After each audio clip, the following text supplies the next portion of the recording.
This week's episode was recorded at the end of last week, and we really hoped we wouldn't have to release it. With the continued aggression in the Gulf, more businesses are being impacted, particularly those that manufacture in Asia and sell in Europe. We both have clients, friends, living and working in the GCC. My co-host, my friend Ali, has family there. We have personal feelings, however, this is a business podcast, not a political one. So in this episode, we focus on how you can mitigate the impact and the risk to your business. Let's go.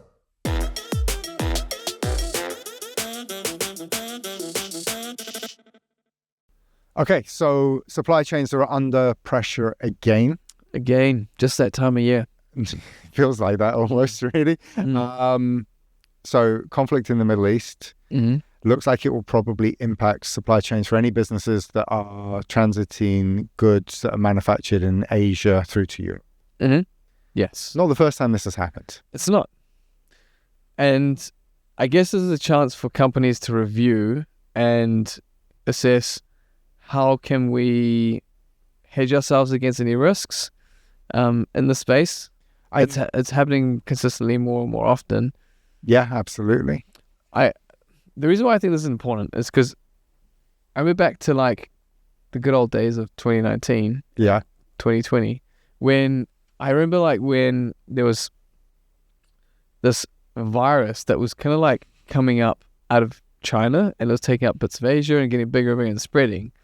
And I remember thinking, oh, this is odd, it's unusual. And then obviously when it hit Europe, I realized what it was. I was like, oh, why did I not prepare sooner? Obviously I was hearing these reports of this stuff happening, but I wasn't really kind of getting in, really kind of doing anything about it. And I think the lesson for me from that was you're going to hear cases of some kind of like global issue coming up, and I should constantly be thinking, how does this impact my business and how can I hedge against the risks, right? That's the kind of like the best of it. And of course there's one in the Middle East. And perhaps by the time this airs, this will all be over. And it's all done. Hopefully it is. But I think what it flags up is this idea of supply chains. Where am I exposed? How can I make things more robust? How can I make the more efficient? That's my kind of like take on this. So you're saying, look, this exposes vulnerabilities so that you can then fix them. Yeah. So I think there's an interesting point you brought up, which is you talked about it as a global crisis, but actually this isn't a global crisis. This is a regional, right? And actually it impacts European sellers who are sourcing or manufacturing in Asia. Now, if you're in the US, if you're selling in the US, this has zero impact on you whatsoever. Business as usual, right? Pretty much. We know that previously, so we had the Evergreen, remember the tanker that got stuck. Yeah, twisted the wrong way around. Someone had a really bad day. It's a really bad couple of weeks. Yeah, a whole bunch of people. Right. Then we had the stuff off the coast of East Africa with pirate attacks and that again that caused for a period of time a lot of ships to consider going down via Cape Town around that longer route, which meant a longer supply chain. That could actually, so if this event kind of extends out, most likely there are going to be two impacts we would expect to see. Oil prices rise for a considerable period of time. That's going to have a pressure on costs across the board. And the second one is that shipping times are likely to increase. So I think immediately you can start to hedge with that. Try and build in more supply chain. Sorry, you're going to have to build in a bit more cost, right? Yeah. This comes on top of all the tariffs and everything that were caused last year. But slightly longer term thinking, by selling across more markets, you hedge yourself away from these regional conflicts. Now, I'm aware that I'm saying this with the backdrop of this time last year, we were heading into tariff territory, which still stands as well. Yeah. What about just like sourcing from different places, like having multiple places that you're sourcing from? I think it's a really interesting point. And off the back of tariffs, that is where people started to go to, right? They were looking beyond China, particularly if you're selling in the US. Yeah. I looked at going beyond China, actually looked at it 2018, 2019. Problem was, China just had a monopoly on it. Like anyone I found that said that they could do what I needed was just China. They were just outsourcing it to China. That was their solution wherever they were in the world. China was just that good at what they do. And I mean, what you could do is maybe you can't do it you may be able to do it with your product range, right? Maybe your product range is different. Mine was consumer electronics. So that's why I struggled. So, but I could have looked at a different product range. I could have looked at a product range that I could have sourced closer to home. So maybe you don't change your supply chain as much as your product. So do you think that's kind of key takeaway number one is, if possible, try to start creating plan A, plan B, plan C suppliers? Oh yeah, I mean in our business we've got like primary, tertiary, and secondary and tertiary suppliers for what we're doing. In case there's like a flood or a natural disaster or some kind of crisis that wipes out a whole bunch of stock. So is that just like very common knowledge? I don't think that's common. I think that's like prudence. I think it probably comes out of getting burnt once. I know I had experience. It's an experience thing. I struggle to get regionally dispersed, but I had multiple manufacturers for the same product so different factories. In case one let me down, and then I had that option. But we got hit by, so if componentry got the really small componentry got hit, then that would affect us. That hit us post-COVID.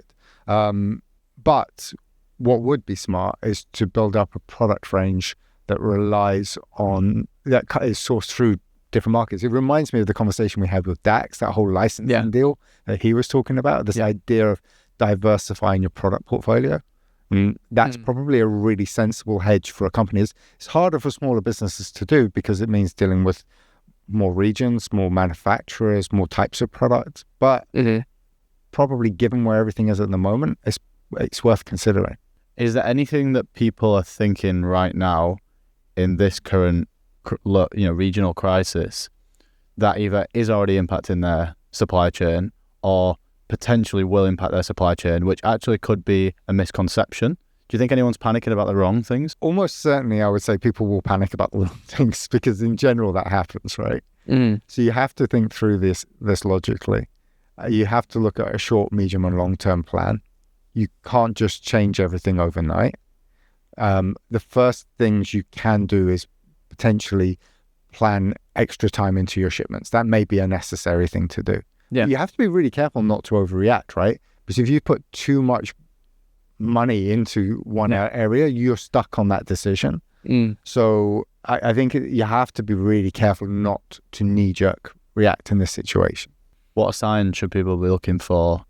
You mentioned about not knee-jerk reacting. What signs do you think people should be looking for before they react? So I think this is a really difficult one to answer, right? I think proven out by COVID, right? Because when that started, I know that I underestimated how long that was going to last for. 100%. Right? Tariffs last year, I mean, trying to predict that was really challenging to do. I don't think many people got it completely right. So I think you've got to move away from this idea of necessarily being able in the short term to fix the problem. But I think it goes back to the point you were making at the beginning, which is it highlights the weaknesses. And what you then have to do is look at how can I change what I do and the way I do it to make it... Where's my business? So to both grow my business and build in some resilience and redundancy in everything I do. And that means selling multiple markets. It means sourcing from multiple markets. It means probably being tied, therefore, to different types of products. So I think it's important to point out it's not affecting people who are selling in the US in general. It's not affecting people who are in Europe who are sourcing from Europe. From Europe, yeah, exactly, locally, or from the US, from South America. So there are plenty of products and businesses that are not impacted by this, though they could be affected in the future by something else. It also won't affect as much people, if anyone's shipping by air, it's not going to be as impacted. Yes. But fundamentally, I think the key message is there's probably very little you can do in the short term, but it's a great opportunity for a medium to long term adaptation. Boost to your business. What you were saying is just like look at highlights where my vulnerabilities, yeah, and then hedge against them, and build hedges in that build more resilience and redundancy for your business. Yeah. I mean, fundamentally, that's probably all you can do now. Key messages: don't overreact, don't knee-jerk react. Cool. Yeah. And if people have concerns, drop them in the comments or fill out our Google form linked below, and maybe the Amazon doctors will answer it in their next clinic. You know what? Those Amazon doctors. Gee. A problem, Ed, often helps, right? And what they say, problem shared. Is a problem halved. Shares from halved, yeah. Yeah, there we go. But it's okay. There's 2 doctors, so it's actually a thirded. Wow, look at that. Not even half. He can do his maths. Sorry, that sounded really bad. Thirded. Alrighty. Wow. That was the intention. I wanted to be thirded. Yeah. Okay. But cool. All right. So let's wrap there because supply chains are yummy. Have a great week, guys. One love. Peace out. One love. As I said, a problem shared is a problem halved. We've obviously tried to cover a number of key topics here, but there are lots that we will have missed and other businesses will be experiencing, not to mention the inflation that is being caused that's impacting businesses globally. So any of your comments, any of your thoughts, please do share those. Meanwhile, our thoughts and our prayers are with those in the region who are being directly impacted by this day in and day out.